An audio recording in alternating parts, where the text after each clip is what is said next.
The Judicial Committee of the Privy Council, JCPC, in London reversed the convictions of dancehall musicians Adidja Vybz Kartel Palmer, Sean Storm Campbell, and 2 others due to juror misconduct in Jamaica. On Thursday, March 14th, the Privy Council sent the case back to Jamaica's Court of Appeal, which will decide if a retrial is needed. The artists, Kahira Jones and Andre Matsus St. John, served 12.5 years for murdering Clive Lizard Williams. Prosecutors used mobile data and testimony from Lamar Chow, the lone eyewitness, who alleged Lizard was killed at Kartel's Havendale, St. Andrew, home in August 2011. The guys were condemned to life in prison in April 2014 after a 64-day Kingston Home Circuit Court trial, Jamaica's longest. The Jamaica Court of Appeal maintained the sentence but lowered their parole eligibility by 2.5 years each in April 2020. They were allowed to appeal to the UK-based Privy Council on the grounds that vital cellular evidence was wrongfully obtained, the jury was corrupted after a bribery attempt, and Justice Lennox Campbell put too much pressure on the jury to make a decision. This final appeal was heard February 14th to 15th.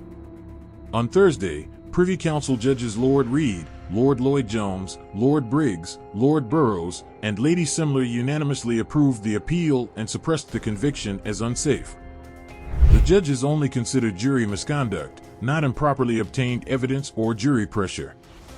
They criticized the first trial judge for continuing the trial with a dishonest juror and not taking enough effort to reduce prejudices.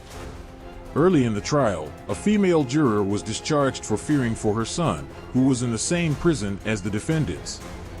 One juror, Livingston Kane, Juror X, tried to bribe the jury forewoman and other jurors, the judge learned later.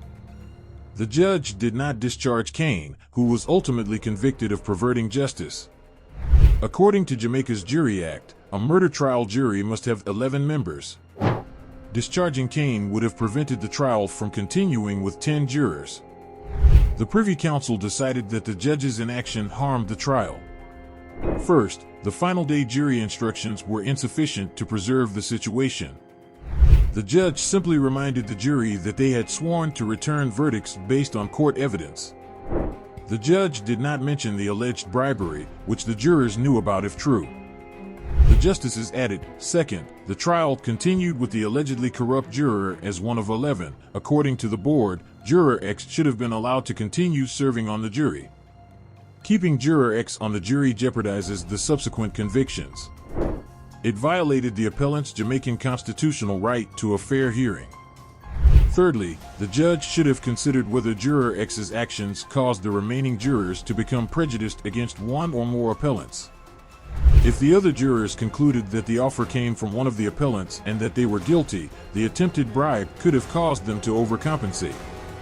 This risk was ignored by the judge. The Privy Council also emphasized the difficulties of jury tampering and Jamaica's lack of laws for it. In England and Wales there is legislation which allows a judge in certain situations to discharge a jury due to jury tampering and to continue the trial by judge alone, Judge Lloyd-Jones stated. No such law exists in Jamaica. There will be times, as in this instance, when a court must discharge a jury and end the trial to preserve the jury system. What do you think about our videos? Let me know in the comment section below. If you enjoy this video and want to hear from me again, be sure to hit the subscribe button before you go. Thanks for watching.